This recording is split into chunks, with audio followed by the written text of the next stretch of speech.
سلام سلام كم يتصنحوا فطوات تخاتلتنا بمزلكم سلام كخون لكم إن تمنخوا عملنا لهم بدر ما حد يحكوا سينا كبير ترى نسمع يزرق قبزلو سدما بنكل معات أفريقيا دما أبير ترى شوعات بروجكت جميرو لازم بروجكت دما 175 مليون دولار هاي بجت مو ولا 5 جبرات هقالي سلو بزعبز دما بحدا قينا كنرينا قبل مصال دما بريزنسيا سفرك دما حدا عوي بسرات أسمع ملو إذا بسرات دما نايمن بري أبايتي بسفح من قدي كسرح كمو نايمين إلى ترجن أقولقلت نمسفح كسرح يوكبل بريزنسيا سفركي حداوي ملغتي أم حلالفهم لو بزعبة زون بحادو خينا كنرينا قبل موصل لما من قد أير بادر دما أبع الناس نتيرترا قبلنا بن أسمرا حدشنا نجدي برارات كجمر كم زخنة عفليت الله بزعبة زون بحادو خينا كنرينا كم بدما نزيومون كارز مسحسلو تحسطات يزلكم متيلخو سامو وداتاز فيديون حبيركم صرحو الشمو فتوات خاتتلنا قدام فيديونا دما حدد دما بزعبة ناس نتيرترا كمون بزعبة شعبيا ويان تمرت صمدو بزعبو حد زما حالفو ملغتلو حيله بزعبة دما حنتي فيديو يزلكم متيلخو اسكي بزا فيديو زيادة ما لايك مقار جنبر ناي ويان ناي شعبيان تمرت صمدو ندرجي كما يقردو خم زبلو وانا تواسع خوينو شعبيان مدحان كاب تግራይ بريرو ኤርትራ زعتوه ابنا قفان سحلن مسوعتنت كفيلو حاتو زدحانه ويانه تግራዋይ نناصنت ኤርትራ مسوعتنت كفيلنا انا كنكلنا ፖለቲካዊ مسوعتنت ون تيترف ህዝቢ ትግራይ እቲ ሕዚ ዝኸፈሎ መስዋዕትነት ንህዝቢ ኤርትራ ንናጽነት ህዝቢ ኤርትራ ከምዚ ጌርካ ኢኻ ብዝብል እዮም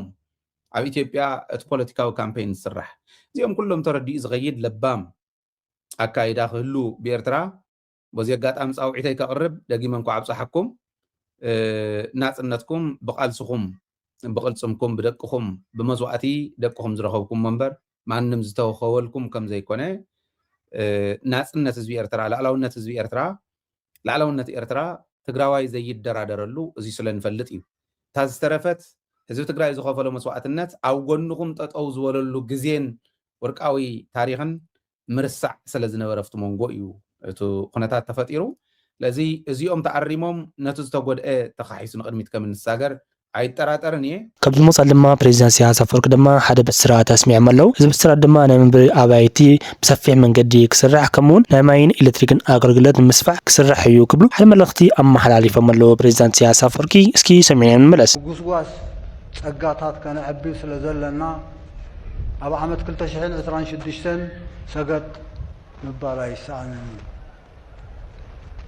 ናይ ጽርግያታትን መጓዓዝያን ፕሮጀክታትና ከምቲ ዝተነድፎ ከዓቢ ናይ መንበር ኣባይቲ ሰፊሕ መደባትን ማዕረማዕሪኡ ክድረኽ እዩ ናይ ማይን ኤሌክትሪክን ኣገልግሎታት ምስፋሕ ፕሮጀክታት ምንዳይ ምድንዋይ ቀረብ እንተዘይኮይኑ መበጋገሲ ኣብዚ ሒዝናዮ ዘለና 2026 ክዝርጋሕ እዩ ኣብ ማሕበራዊ ኣገልግሎታት ቀዳምነት ትምህርቲ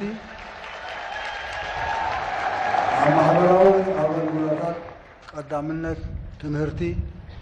ብሰፊሕ ህዝባዊ ደገፍ ካብ ቅድመ ትምህርቲ ዝውገሱ ፕሮግራማት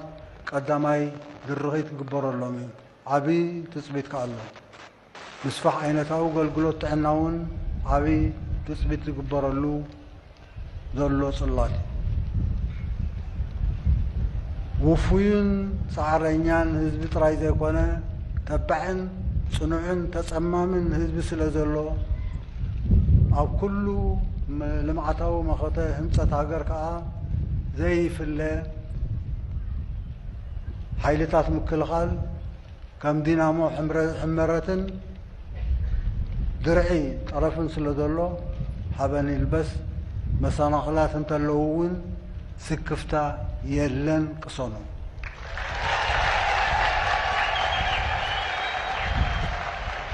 ጽንዓትና ናይ ኣማን ዋሕስና ናይ ጽንዓት መምህራንና ዝኾኑ ሰማዕታት ይኽበሩን ይዘከሩን ዓወትና ሓፋሽ قبل موصل دما هفتاي دما صمدو ኤርትራን ትግራይን ናብ መጻኢ ወለደታት ትግራይን ኤርትራን ከመይ ክኸድ ከም ዘለዎ ከምኡውን ፖለቲካዊ ነገራት ትግራይን ኤርትራን ክደጋገፉ ከም ዘለዎም ሓደ ዘመሓላለፎም መልእኽቲ ኣሎ ሃፍታይ እስኪ ሰሚዕና ንመለስ ናስ ካብ ባሕሪስ ክንደይ ኪሎ ሜትር ኣርሒና ዘለና ካብ ባሕሪስ ነዳጅ ትግራይ ከኣቱስ ወሸቐጣ ሸቐጥ ትግራይ ከኣቱስ ክንደይ ኣርሒና ዘለና ስለዚ እዚ ክንሓስበሉ ዝግበአና ጽምዶ منصف ናይ ህዝቢ ወለዶታት ትግራይን ኤርትራን ንቀጻሊ ከመይ ሓቢሮም ክኸዱ ከም ዝኽእሉ ፖለቲካሊ ከመይ ክደጋገፉ ዲፕሎማቲካሊ ከመይ ክደጋገፉ ብባህሎም ብቋንቋም ብመንነቶም ብታሪኾም ከመይ ክተሓጋገዙ ወለዶታት ከመይ ክሰጋገሩ ከም ዘለዎም ባይታ ዘንጸፈ እዩ ሕሉፍ ይኣክል ህዝቢ ትግራይ ህዝቢ ኤርትራን መጋባርያ ስርዓት ምኒልክ ሃይለስላሴ ደርጊ ብልጽግና حزب مصدر حشكر بلصقنا كون አይንደልን ገውን አካል ነው ህዝብ ተፈላኒ መንገድ ኤርትራ ጣፍ የለን ምሸላ ወዳዕ ከሪም ወኤርትራ ዘይፈልጡ አነ ባይዘው ኤርትራ ዘይፈልጡ ንባህሪ ስማስኪ ባህርና ደሌስ ኤርትራ ዘንቋሽሽ መሬት ኤርትራ ሉሙይ መሬት ኤርትራ ሰሙይ መሬት ትግራይ ሰሙይ አታቲ ዘሎ ከመይ ኤርትራውያን ከመይ ይጥቀሙሉ ንባዕሎም ኢና ንገርፉ ኣብ ልዕሊ መሬትን ኣብ ትሕቲ መሬትን ዘሎ ሃብቲ ኤርትራውያን ከመይ ይጥቀሙሉ ንባዕሎም ንገርፉ ከብዚ መጻል ድማ ኣረጋይ ድማ ምስ ኤርትራ ዝምድና ዝፈጠረ ሓይል ድማ ፍጹም ኣይሰሓርን ክብል ኣረጋይ ሓደ ዘመሓላለፎ መልእኽቲ ኣሎ እስኪ ሰሚዕና ንመለስ ኤርትራ ዝምድና ዝፈጠረ ሓይሊ ፍጹም ኣይሰሓርን ብግልጽ ክነግረካ ኣዲስ ኣበባ ዘለኹም ኣዲስ ኣበባ ዘለውን ክፈልጥዎ ዘሎ ሓደ ኣጀንዳ መልእኽቲ ከመሓላልፈሎም ዝኽእል ድልየትኩም ኣፅዋር ድልየትኩም ድሮን ድልየትኩም ግዛዕ ተሓጠቑ ብኣብይ ኣሕመድ ተሓንጊርና መፂና ትግራይን መቐለን ክነመሓድርና ኢልካ ትሓስብ ዘለኻ ናይ ህፃን ፖለቲካ ተሳስብ ዘለኻ ሽመኛ ሚኒስተር ናይ ብልፅግና ከይትሓስቦ 6 ወርሒ እውን ትግራይ ኣይተመሓድራ ወላ ተሓንዲዱ ትዕስለ ሰራዊት ናይ ብልፅግና ዝመፅእ ካብዚ እንደገና ኣብ ትሕቲ መሬት ትግራይ ክውሕጦ እንተዘይኮይኑ ፈልጢጡ እንደገና መሽቱ ካህድም እንተዘይኮይኑ ትግራይ ከም ሓድራ ማለት ዘበት እዩ ብትሩ ኣይሕሰብን ይለካል እንኳን ደጊም ይለካል እንኳን ደጊም ሕዋትና ጎነና ኣስሊፍና ሱዳናውያን ሕዋትና ጎነና ኣስሊፍና ካልኦት ኣስሊፍና ካልኦት ብድሕረና ኣርሚጥና ዲፕሎማስና ኣብ ዝሕሸ ደረጃ ኣብ ዘለና ኣሎ ኣብ ዓፋር ኣብ ዝኾነ ሆቴል እኒሆ ናብኡ ንዑ ብሽኩት ኣለና ገንዘብ ኣለና ከምዚ ግዛዕ ዝናበልካ ቆልዑ ለወብ ክትገብር ኣብ ልዕሊ ህዝቢ ትግራይ ክሕደት ምፍጻም እዩ ብሄራዊ ክሕደት እዩ ስለዚ ጻድቃን ናይ ብልጽግና መገልገል ኾነ ናይ ኦሮሚያ ሰበስልጣናት ኣብኡ ቡና መቐበል ኾነ መሳሰይ ኾነ ንህዝቢ ትግራይ ድሕሪ ህዝቢ ይደሉ የለን ስለዚ ኣውቂዕ ጨወታ ኣውቂዕ እዩ ዋጋ ከኽፍልና ይኽእል ዶ የስ ዋጋ ክንከፍል ኢና ከኽፍልና እዮም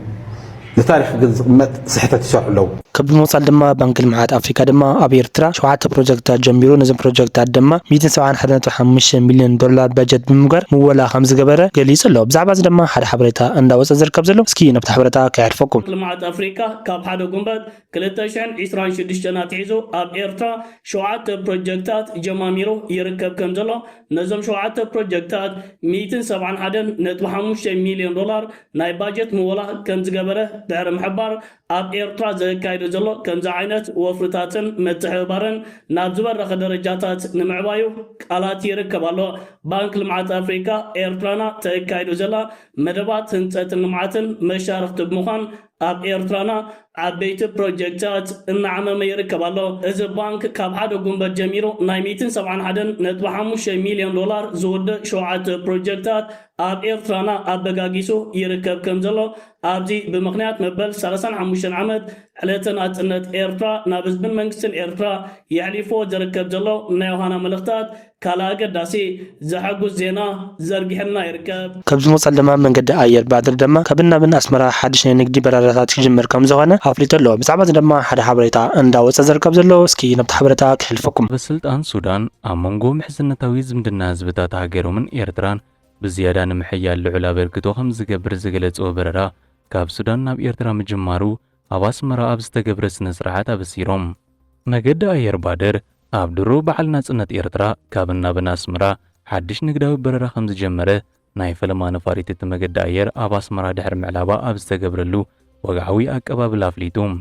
ዋና ቤት ጽሕፈቱ ኣብ ካርቱም ሱዳን ምዃኑ ዝገልጽ ብሱዳናውያን ዝውነን ናይ ብሕቲ መገዲ ኣየር ባድር ትማሊ ቀዳሚ 23 ግንቦት ድሮ መበል 35 ዓመት በዓል ናጽነትና ናይ ፈለማ ሰበስልጣን ኣቪዬሽን ሱዳን ዝሓዘት ነፋሪቱ ኣብ ኣስመራ ከም ዝዓለበት ሓቢሩ እቲ መገዲ ኣየር ነዚ ዝገለጸ ኣብቲ ኣብ ሃገራዊ ማዕርፎ ነፈርቲ ኣስመራ ናይ ክልቲአን ሃገራት ላዕለዎት ሓለፍቲ ኣቪዬሽን ማለት ዋና ዳይሬክተር ሲቪል ኣቪዬሽን ኤርትራ ኣቶ ጳውሎስ ካሕሳይ ዋና ዳይሬክተር ሲቪል ኣቪዬሽን ሱዳን ኣቶ አቡበከር አልሲዲቅ ኣምባሳደር ሪፓብሊክ ሱዳን ኣብ ኤርትራ ኡሳማ ኣሕመድ፣ ኣምባሳደር ኤርትራ ኣብ ሱዳን ዒሳ ኣሕመድ ዒሳ፣ ከምኡውን ዋና ሓላፊ ፋይናንስ መገዲ ኣየር ባድር ታሪክ ኣሕመድን ካልኦትን ኣብ ዝተረኽብሉ ዝተዳለወ ምዕሩግ ስነ ስርዓት ወግዓዊ ምጅማር በረራት መገዲ ኣየር ድሕሪ ምክያዱ ኣፍሊጡ። ዋና ዳይሬክተር ሲቪል አቪዬሽን ኤርትራ አቶ ጳውሎስ ካሕሳይ ምጅማር ንግዳዊ በረራ መገዲ ኣየር ባድር ካብ ፖርት ሱዳን ኣብ ኣስመራን ኪኑኡን ናብ ሃገራት ኣፍሪቃን ማእከላይ ምብራቕን ዝጓዓዙ ተጓዓዝቲ ተወሳኺ ናይ በረራ ኣማራፂ ከም ምዃኑ ገሊጹ። ዋና ዳይሬክተር ሲቪል አቪዬሽን ሱዳን አቶ አቡበከር አልሰዲቅ ሱዳናዊ ኣምባሳደር ኡሳማ ኣሕመድን ናይቲ መገዲ ኣየር ዋና ሓላፊ ፋይናንስ ታሪክ ኣሕመድን ብወገኖም ነቲ ወግዓዊ ምጅማር በረራት መገዲ ኣየር ካብን ናብን ከተማታት ፖርት ሱዳንን ኣስመራን ኣመልኪቶም እቲ ንግዳዊ በረራ መንጎ ህዝብታት ሱዳንን ኤርትራን ዘሎ ምሕዝነታዊ ዝምድና ብዝያዳ ምሕያል ልዑል ኣበርክቶ ክጻወት ምዃኑ ነቲ ካብ ዕለት ናብ ዕለት ምስ ኤርትራ ዝግበር ዘሎ ድልዱል ሽርክነት ሃገራዊ ምርኩስ ብምግባር ዘለዎም ተስፋ ገሊጾም። ፈለማ ኣብ 1997 መገዲ ኣየር ሳሪት ተባሂሉ ዝተመስረተ እዚ መገዲ ኣየር ኣብ 2004 ንሱዳን ምስ ማእከላይ ምብራቕ ኣፍሪቃን ገለ ክፋል ኤውሮጳን ዘራኸቡ ኣገደስቲ ሃገራውን ዞባውን በረራታት ብመገዲ ኣየር ባድር ተሰይሙ ኣገልግሎት ይህብ ከም ዘሎ ይግለጽ። እሺ እሞ ፍትዋት ተኸታተልትና ኢልማዓድ ነበረና ሓበሬታ ነዚ ምስ ነይሩ ክሳብ ቀጻሊ ብሓድሽ ርዕስ ንረኸብ። ቅድሚ ደምጻኹም ላይክ ምባር ከይትርሱ። ሰናይ ግዜ